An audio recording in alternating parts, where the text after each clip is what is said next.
Thank you for staying with Your World. My name is Gladys Gashanja. We now focus on the disruptive automotive trends we are seeing today. And my colleague Alex Mwangi is joining us on location to give us a little bit more insight into the same. Alex? Thank you very much, Gladys. And today is a very interesting day because our viewers will be able to know a lot about BMWs, a lot about Jaguar Land Rovers, because with us we have the managing director of Inchcape Kenya, Ibrahim Hussein, who is going to tell us many more details about these vehicles. And right now we are at One Africa in Westlands. This is the showroom of BMW, and Inchcape Kenya is the authorized distributor of BMWs and Jaguar Land Rovers.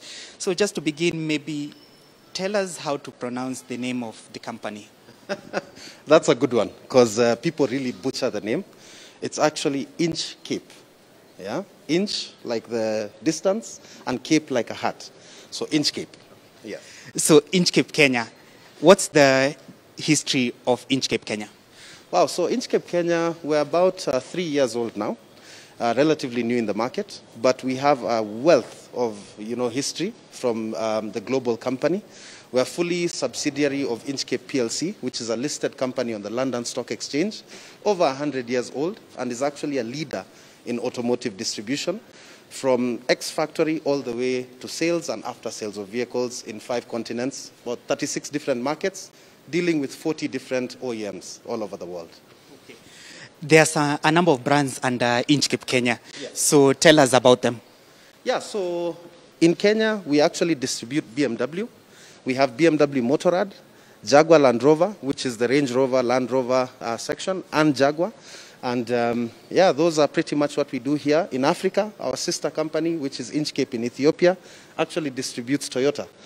So we pretty much have a very broad and wide spectrum of vehicles under our fray. Now that we are in this showroom, maybe let's just begin by these motorcycles that are here. Yeah. Tell us about them, Ibrahim. Yeah, so I'm taking a lot of exception that you thought they wouldn't do this. These are actually the BMW Motorrad brand of bikes. Pretty much well positioned for the market that we're in. BMW makes amazing bikes, all the way from street bikes to heritage bikes, sport bikes, adventure bikes. These specific bikes that you're looking at are actually adventure bikes. So this is the 1250 GS, and we actually have the 1250 GSA. So the difference between the GS and GSA is your GS is more pro adventure, a little bit more capable in terms of that aspect. You'll see that the other one there, the silver one, has crash bars. It's a little bit more bulky. It's definitely not the type of bike that you'll want to be splitting traffic and riding in between lanes in town. This one is more, I'm heading out of town on a weekend. I want to enjoy the Kenyan scenery. Where can I point the bike and just ride? Yes. I find it interesting, the engine capacity of these bikes. Tell us something about them. So yeah, we have bikes that start all the way from around 300 cc all the way to 1200 plus. And this specific one is about 1200 cc. We even have one that's 1800. So the 1250 is, what you'd be seeing a lot with the authority.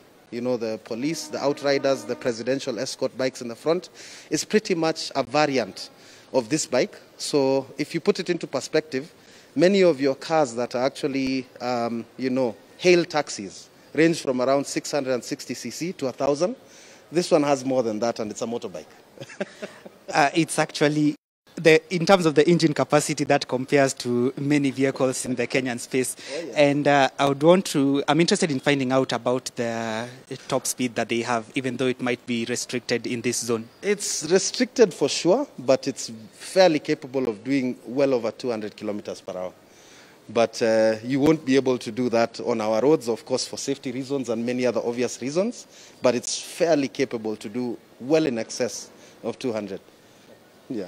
Hussein, tell us about how Inchcape Kenya is faring in the local market as far as market share is concerned and as far as growth is concerned.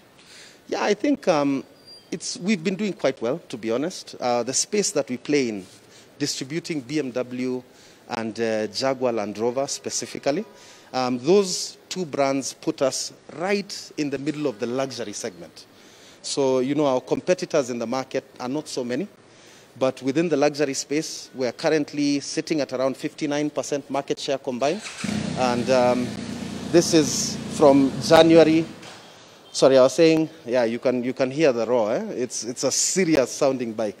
So yeah, market share currently sits at around 59% in sales from January to October. So that's something we're quite proud of, because not only does that affirm our position as a leader in luxury, it also shows that the customers have a lot of faith and confidence in our brands, and Inchcape is growing from bound to bound. So this is something that gives us a lot of pride, and we think we can even grow even further.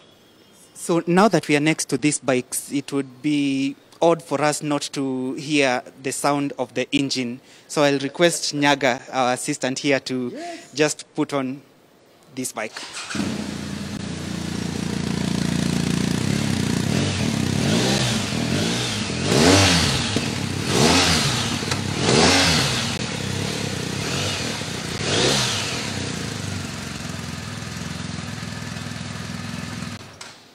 So that's the roar of the R1250. Yes. And you said the engine capacity of this one is? 1250. And it's a horizontally opposed engine. It's a flat boxer engine, which is very unique. I mean, there are some manufacturers of cars who have boxer engines. I won't name them, but this motorbike has a similar type of technology. And what that does, because it's horizontally opposed and flat, it sits very low, gives it a very good center of gravity. And since you know you're riding on two wheels, balance is very, very important. So that balance gives this bike a very, very good stance, very good road handling, and even increases the safety and enjoyment of, you know, sitting down. So even if you're used to riding smaller bikes, right, bikes that maybe don't have that much capacity, riding this one, because of how it's extremely well balanced, won't give you a challenge at all. Okay. Yeah. Now let's move on back to the cars. Yes. And let's get into the topic of electronic vehicles. Yeah. Under Inchcape Kenya, which brands do you have that are going into the EV space? We're actually very lucky, because all of them are, all right? Now, one of the things that excites us the most is that we already have product ready to bring to market, and it's just a matter of when, not if. And for example, on the JLR side, which is the Jaguar Land Rover brands, Jaguar already has one of the world's leading EVs in the Jaguar I-Pace. It is available for us in this market, provided that we're able to, you know, prove that we can service the cars well, keep the cars well, infrastructure is good enough, and make a case for it. I think it's just a matter of matching the demand in the country, and this is something that you'll definitely be seeing on the road. On the BMW side, you know, the iX, the iX3, you know, those are vehicles that are already available. One intriguing thing is that Jaguar has decided to go well aggressive in the EV direction. And by 2025, all of the vehicles that are sold by Jaguar globally, including here, are going to be full EV. There'll be no more engines, internal combustion engines in Jaguar. And from 2025, Kenya as well, we look to comply, and we will be selling full EV on the Jaguar side. Now, on the side of the Land Rovers, the Range Rovers, there is a step change that is happening right now. So we're transitioning from, you know, the diesels to petrol, then petrol to a hybrid system, you know, battery-supported EV, you know, a hybrid between a battery and an engine in the same car. Then we will then move from that to full battery electric vehicles, but that one will take a little bit more time, because we're not looking at doing that within that timeline that Jaguar is doing. This one will be a little bit more, and I think you've seen in the press and the media, you know, the Western world looking to comply and phase out engines by 2035. So not only do our brands do that, but industry-wide, I think we're seeing the trend happening in so many other sides. And if I can mention, you know, some of our colleagues in the industry, like Hyundai, just launched the Kona, and, you know, it's the first electric vehicle in Kenya. And, you know, as an industry player, I think we're very happy to see this. Because what it does, it definitely brings that, information to the customer. It whets their appetite. It makes them want to think about it. And, they say a rising tide floats all boats. So the moment all of us start moving into that direction, it's going to definitely be a market for all of us. As someone who plays in this motor vehicle industry and who can see the changes that are taking place as far as EV vehicles are concerned, where is Kenya in the spectrum of transitioning to electronic vehicles, and what are some of the policies that need to be put in place in order for us to adopt electric vehicles? I think we're in a very good space, to be honest. I think we're in a very, very good space. The government has good intentions, and right now I can tell you the cheapest car or the cheapest excise duty that you can get on an import of a vehicle is actually an EV. It's 10% excise duty. The rest of the vehicles start from 20, 25, 35% excise duty, but EV is actually at 10. So that's, pat on the back to the government for saying, if there are people out there who want to start trying to bring these cars in, you have a break on taxes. So that's motivation number one. Motivation number two is we have a very switched on group of people within our market, and consumers are very well, they know their things. They research, they do a lot of, peer reviews from different countries. People are doing conversions in this country. I think we've seen vehicles that are going to the Mara and, tourist vehicles being converted from diesel engines to electric vehicles. We have a number of motorbikes that are now full electric on tests, and it's well advanced right now. We also have, some taxis that are full electric for quite some time, relying on grey imports from Japan that are electric vehicles. So I think that appetite base and the knowledge base and the consumer base is growing. And I think it's putting us in a very good position to be able to level up and level change. But of course, we have a long way to go in terms of infrastructure. We do hope that what, the Kenya Power and the like have been talking about in terms of rolling out stations, rolling out charging points all over the country. The private sector has been doing a good job. I think within Nairobi there are, 5 or 6 different areas where you can charge an EV today.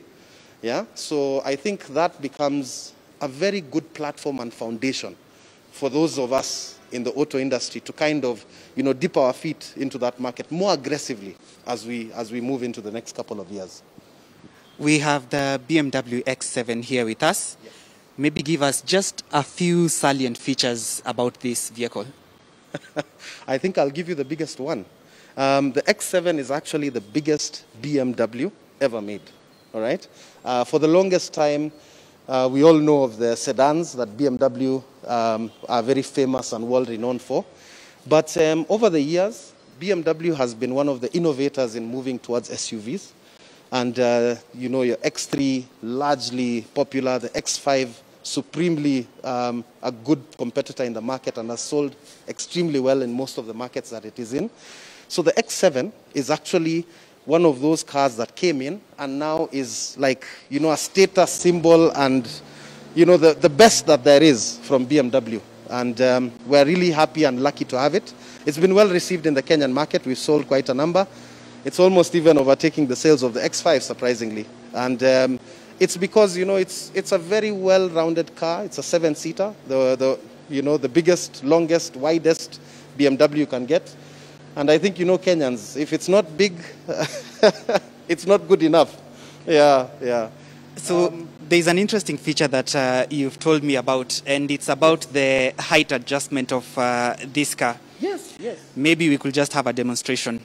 So this is one of those vehicles that BMW was attempting to make more capable, okay? And by what I mean by more capable, it's not only your town or, highway driver. It's very capable off-road, all right?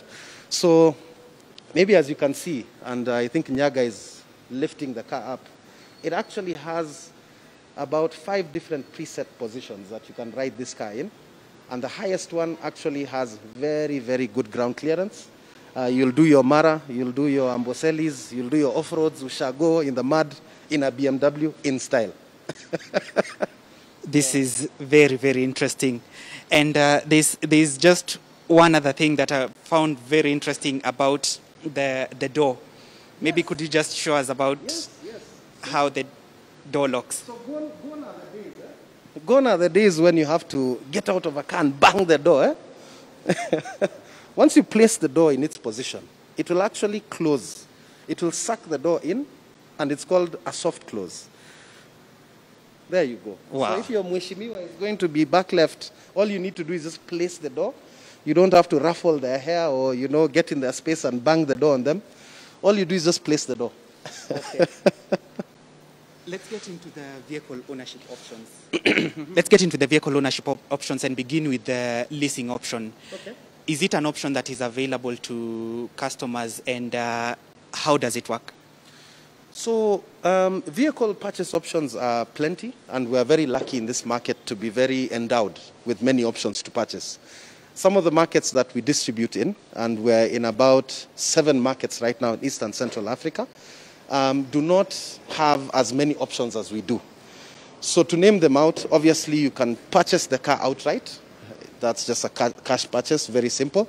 In Kenya, asset finance is hugely popular, where most of the top tier, all the way to microfinances, actually support our customers in, purchasing a vehicle on asset finance basis. And this is where a customer will be asked to pay anything from, 10 to 30 to 40% down on the vehicle, and the rest is financed over a period of 4 years on average. And this is the #1 go-to when it comes to financing. However, lease, as you've asked, is actually a very intriguing and interesting option right now, and especially so for the cars that we sell because of the value. Many of the customers, especially on the corporate side, love leasing. What is it? Pretty much leasing allows you to take up the ownership of the car without a down payment based on the strength of your financials. Pick the car, day one, start making a payment. At the end of your 3-year, 4-year, 5-year term, you have the option to either buy the car or move on to another car because the car is not in your balance sheet. You're not owning the vehicle, okay? You're paying to use it. Now, within the two, there is the corporate lease and the individual lease. Within Kenya, corporate lease is more common because obviously the security of the vehicle there's less risk. Many of the leasing companies that we partner with are very happy to lease to companies because obviously they can be backed by the security of their finances. Individual lease is a little bit more tricky, and they do prefer asset finance options instead of lease. But right now we're working on a product called the PCP, Personal Contract Purchase Plan. And what this does, it allows us to take those benefits from a corporate lease, give them on to an individual, where you walk into the showroom, start paying from month 1 without a deposit, and at the end of the use of the vehicle, maybe 3 years or 4 years down the line, you can bring back the key, give it to us, take another car, the same payment. So by then, maybe the X7 has a newer version out. Take that one, continue paying, move on with your life, because you're not actually struggling to own the car. Okay. What you're doing is paying for the use of the car, and service, maintenance, insurance is included. Then there's the issue of pre-owned cars. Yes. And there's the aspect of a customer deciding to buy from a dealer. What would your advice be on the issue of buying from a dealer? And is Inchcape Kenya playing in this space of pre-owned cars? In short, maybe you can answer in short. Yeah. So we actually do sell used cars, and primarily our used cars are as a result of the cars we sell through trading. So you'll have this car, someone buys it 3 years down the line, trades in for a newer one, brings that one back. We have full history of the car, and that becomes a used car that we can sell or repurpose to a new person. So the benefit of buying from a dealer is exactly as I've said. This is a car that's been maintained by us. You have the history. We know exactly the condition of the vehicles. Many of the time, these cars would still be under warranty because our warranties last for 5 years. Asset finance is normally 4 years. People trade in between 3 and 4 years. So you get a very good car at a very good price, already depreciated to a certain amount. And you're able to walk into, a 4-year-old car as opposed to an 8-year-old car that's coming from a different market. So those are the key benefits that you'd get if you're able to buy from a dealer. Okay. Yeah. Final question is just a comment on the issue of genuine versus counterfeit software updates. Yeah, this is becoming a thing, and it's definitely following in the line of genuine versus fake parts. So many of these cars, and we're starting to see them in the market right now, are very reliant on software to run almost everything in the vehicle. In fact, right now, some of the cars we sell have software updates over the air, just like your phone. You know, you go home, park it, in the morning, it's telling you to reset the car because it needs to update its software. Now, I cannot stress more how important it is to make sure that the software you're putting, the firmware you're putting into your car is meant for the car. And not only is it meant for the car, but it's the most updated version. Exactly like you do for your computer or phone, these cars have now reached that level. And it's the same with the bikes. We've seen time and time again where people have gone, because they don't want to come to the dealer, you know, download some software from somewhere, get a generic machine, install it, and what happens is you brick, you know, like you'd brick your phone. You brick your car. So the car becomes, you know, a very big and heavy paperweight. So to recover that car and reprogram that car becomes a very big challenge, and it's very costly. So it's just similar to the line of parts. Don't compromise on genuine versus fake on that one, especially software. Yeah. And what can you say maybe about one or two challenges in the industry? I think the biggest one has been COVID, to be honest. And I'll not say COVID in the sense of the virus or the pandemic itself, but the domino effect and the, you know, cascading problems that it has left the industry. Right now, I speak for many by saying there's a big challenge in getting vehicles, and this has been brought about by, you know, the semiconductor problem that is facing every, you know, tech industry, cars, consumer electronics goods, you know, phones, stuff like that. Everyone is facing that exact same challenge, and on vehicles, we're no different. So where we've had a very good year this year, maybe after around May, June, when things were kind of opened up on the let's say, restriction side, we've seen some business acceleration, but unfortunately that has come at the same time that stocks are becoming very difficult to get. And many dealers right now in this market are really struggling to get the stocks they need to meet the demand that's in the market. So this remains a challenge that we have to try and deal with, and probably into next year, not only what's remaining of this year. Thank you very much. That was Hussein Ibrahim, the Managing Director of Inchcape Kenya. And that's an interview that we've had with him right here at One Africa in Westlands, the showroom for BMW as well as Jaguar Land Rover. And Ibrahim has told us about many things, including the challenges that the supply chain issue has brought up in as far as the supply of vehicles is concerned. Vehicles have also been affected by the global supply chain challenges. Well, he has also talked about many other things, and including the bikes that we have seen here that have more than 1,000 cc. That was an interesting engagement. Well, I hope Gladys and the viewers have learned a thing or two about BMW Land Rover and Jaguar as well. Back to you, Gladys. Thank you, Alex Mwangi, joining us from Inchcape Kenya, and definitely that was a very informative conversation. And yes, if you are a prospective car buyer, there it is. We have that. We have these cars available here, and of course, these services right here in the country. So it is interesting to see how the disruptive automotive trends have actually gotten and infiltrated our market here in Kenya. Well, thank you for joining us on Your World this morning. My name is Gladys Gashanja. Until next time, from the whole team that made this possible, see you.